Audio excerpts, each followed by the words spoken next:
It's 2026, y'all. We had no choice but to lock in. Okay, it's really as cliche as it sounds, and I thought it was BS when I started this whole thing. Is how bad do you really want it, OG? You know what I'm saying? Like, do you want it as bad as you're saying, or are you just one of those people that just talk? All right. It's been 2026. A lot has happened for the boy.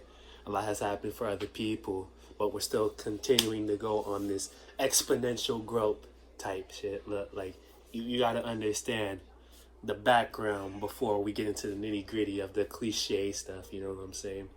Now, the phrase "How bad do you want it?" like it's really iconic, but it's redundant in a sort of way. And it's only redundant to those people who don't understand what it truly means. So let me just break it down for you from my own experience, right? So you have this crazy idea. Like generally, everybody has this crazy idea, has this crazy dream, crazy thing that they're obsessed about. You know what I'm saying? And eventually, you think, hey, let me try this out. Now, long story short, you're gonna eventually feel like you're not getting nowhere, but you'll get little traction. You'll get little hints that you're ascending, if you want to call it ascending. I know people call it that nowadays, but people call it ascending when you're level 1, and then you see these people at like level 99 with new game plus and DLC and stuff like that, and you're like, oh, I can do that too, so let's do this that way. You got the level ones, then you get like at least, we'll use YouTube for example. You got 1 subscriber, okay, that means you're level 2. All right, level 2, you get recognized at one place, and then you keep going, keep going, keep going. Now that's unrealistic because of the fact that sometimes you have to take the good with the bad, essentially. And a lot of times you just gotta realize you gotta just be about it, dude. Like, I'm not even gonna play with you.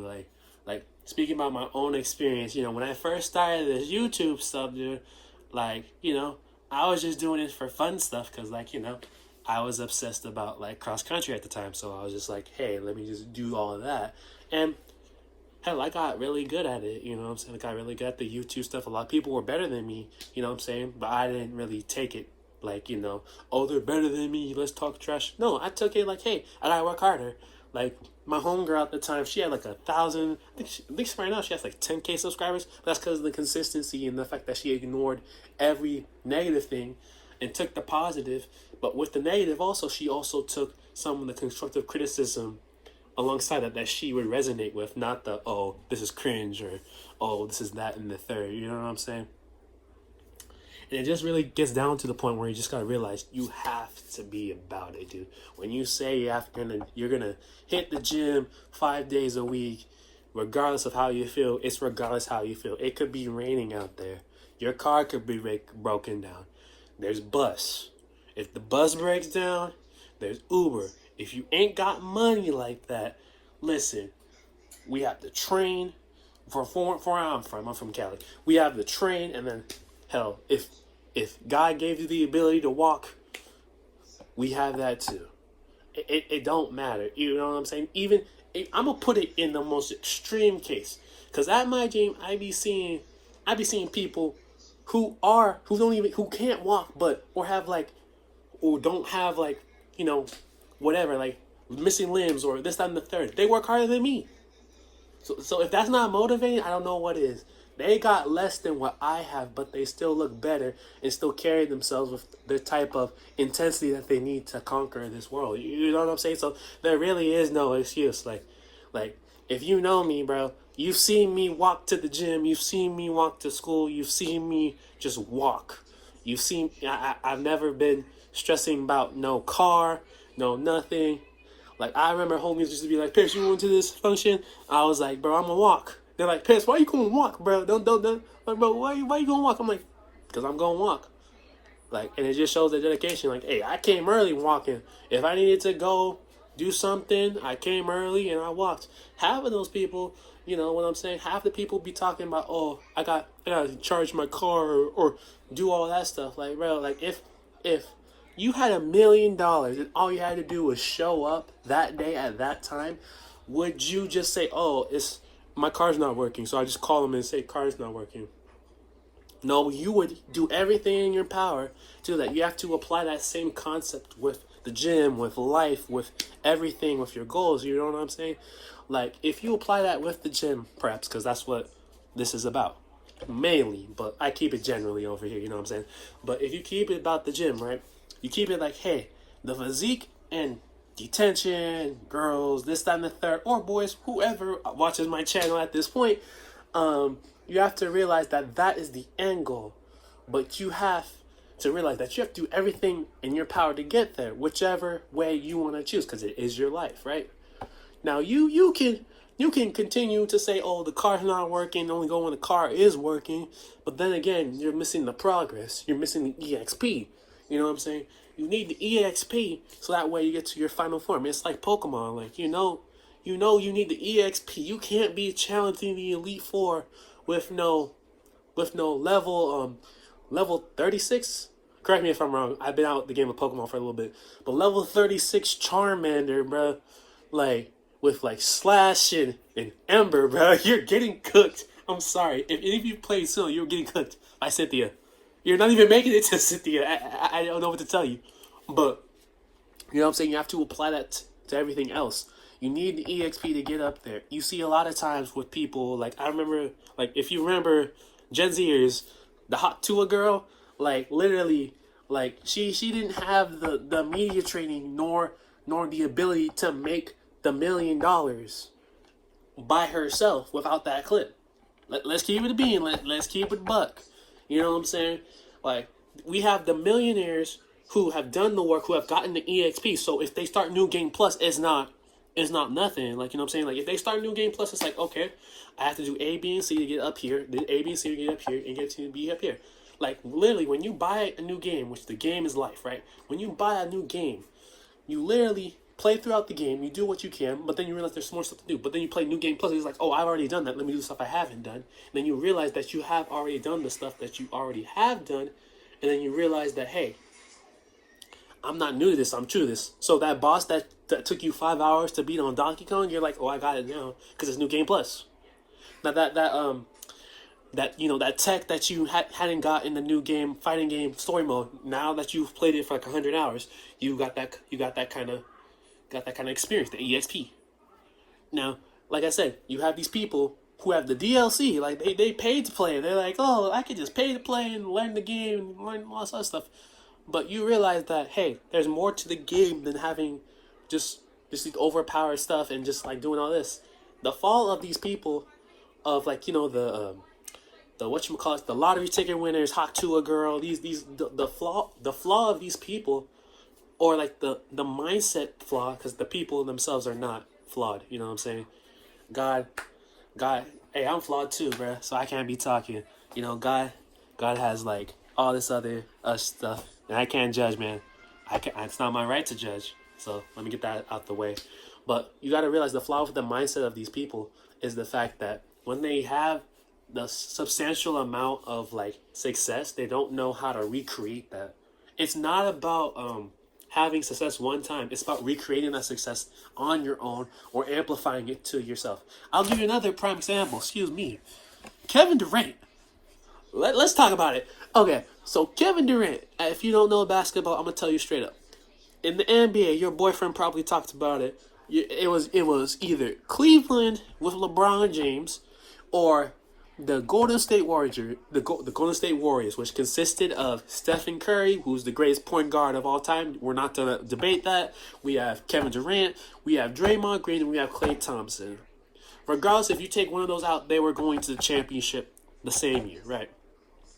Do keep in mind, after everything was said and done, Kevin Durant had a Finals MVP, and he also had a ring with the team. Now, after he left the team, right, he couldn't recreate it. And then he started to think that because I'm Kevin Durant, I can be talking a certain type of way, which is true, which I'll get into the next video about. But at the same time, you have to be able to recreate that same success if you're putting yourself in that conversation. Like, he's talking about the GOAT conversation. Now, the GOAT conversation, in my opinion, which I'll go through very in-depthly, kind of slightly, is the fact that you have to have either an impact on the sport or you have to be very dominant. That's my definition. So those kind of like objectively show like who the greatest are, you know what I'm saying, without being like championship. Because a lot of people be like, oh, it has to matter about the stats. No, no, it doesn't. If you put someone who has like a whole bunch of stats in any era, okay, they're gonna get stats. But is that your player you're gonna pick? Because you can get a businessman who knows the business part who's super successful, but people wise or the people's choice, that matters as well. You know what I'm saying? Which that's a whole nother video, but I digress. You know what I'm saying? Kevin Durant, right? So after he left the Warriors, he hasn't been able to recreate what he did with the Warriors, regardless. And he's talking about I want to be in the GOAT conversation and stuff like that. I'm like, your resume shows that you're able to do this, but you have to be able to recreate it on your own. You know what I'm saying? And previously, he started like going off on his Twitter on this burner account, which I don't know if that's for sure, but I'm just going off of what's viral right now. He's going off on his burner account talking about all these players, this on the third. I'm Kevin Durant, this on the third. I'm like, brother, like, come on. There's a difference between holding people accountable and there's a difference between like everything else. There's a fine line between ego and arrogance. Ego is the sense that I've done this, I have this, and I'm willing to improve. Arrogance is I have this, I haven't done it, and I can't recreate it. Like, let's just say I'm able to draw really good, right? I have an ego about drawing, so I can draw right. But I also have the ego of like, hey, I can learn and improve. Arrogance is that, hey, I'm the best drawer in the world. Okay. But I don't know how to draw a simple, perfect circle. Okay? Or whatever y'all drawers do. Like I said, that's arrogance if I say, like, I'm the best drawer in the world. And then you say, oh, I'm the best drawer in the world, I don't need no help. That's arrogance, you know what I'm saying? There's a fine line between. One of which is willing to say, hey, like, I'm not there yet. Let me see what they're doing so I can improve. And the other one's just like, oh, I'm hot shit. And I can do whatever I say because I'm Paris. You know what I'm saying? There's a fine line between the two. You know what I'm saying?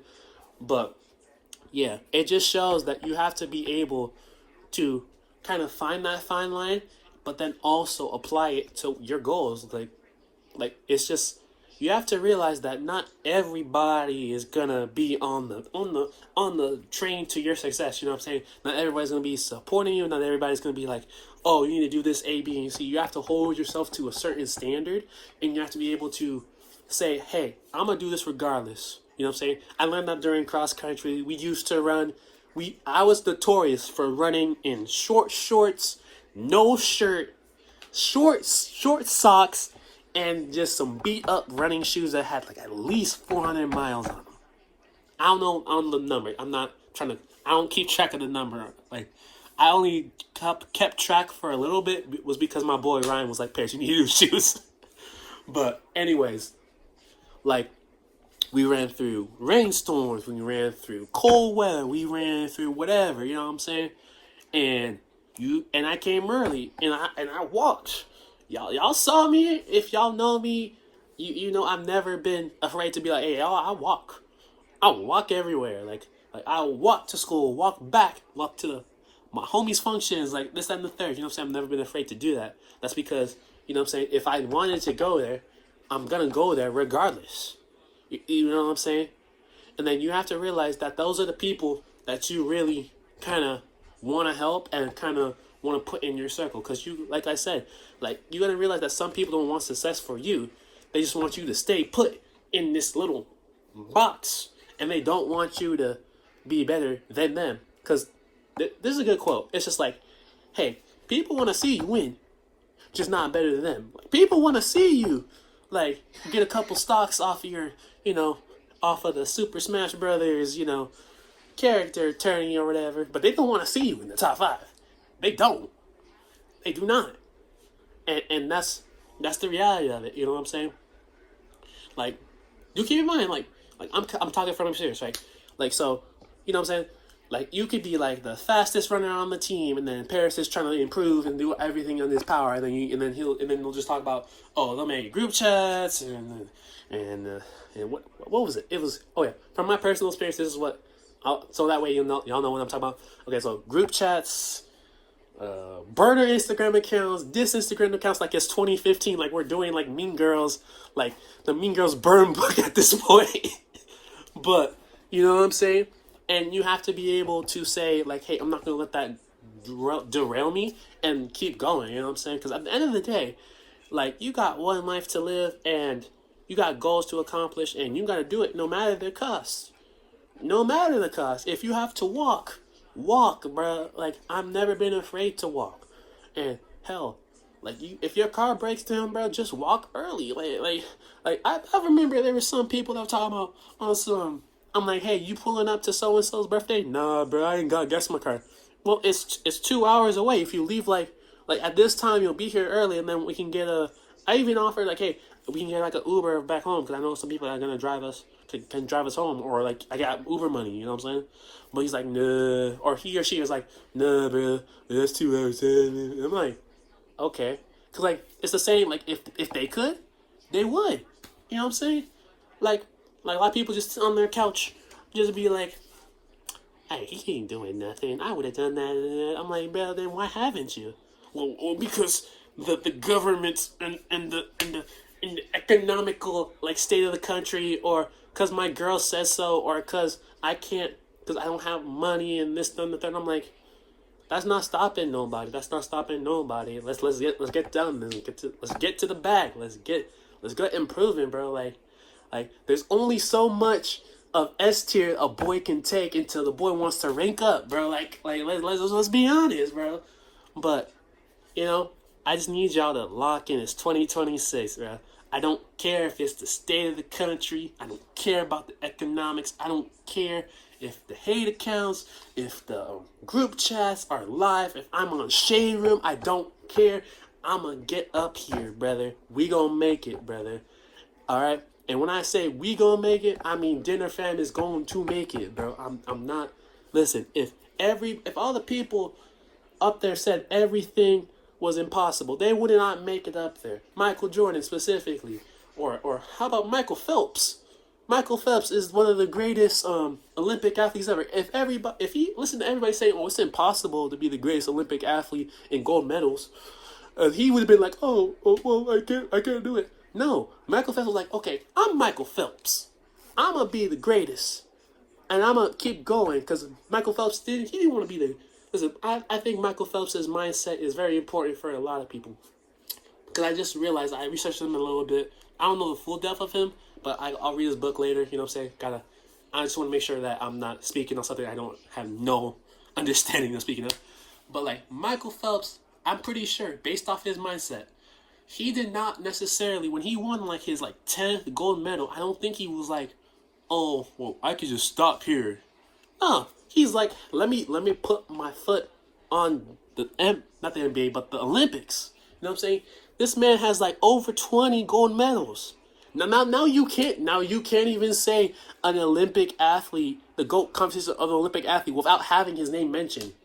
Same thing with Usain Bolt. You have to make yourself undeniable to that point where everybody's like, oh, how do you do that? And then it becomes possible. Because a lot of people just be saying, oh, it's impossible just because, oh, they can't do it for themselves. But I'm like, we couldn't fly. People thought flying was crazy. We thought flying was crazy, but now it's possible. Now everyone's saying it's possible. But two people were just like, hey, I'm a fly regardless. Henry Ford. If Henry Ford was listening to every bum and bozo and Dylan Brooks that he met on the road, Henry Ford wouldn't be one of the greatest and one of the most successful entrepreneurs in our country. Like we can't. Like there's no excuse. There's no excuse. Like I don't care, girls, none of that. We gotta lock in, okay? Hopefully this video was inspiring. Oh my gosh. Hopefully this video was inspiring, and I hope you guys enjoy the next couple of videos, because you know what I'm saying. Dinner Fam, we locking in, brother. It's 2026, bro. I'm gonna need what I'm gonna get, and I ain't stopping till we the greatest. I'm trying to be the Michael Phelps of this thing, bro. We gonna get there. All right. Peace. Y'all take care, bro. 2026. Locking in. Bye.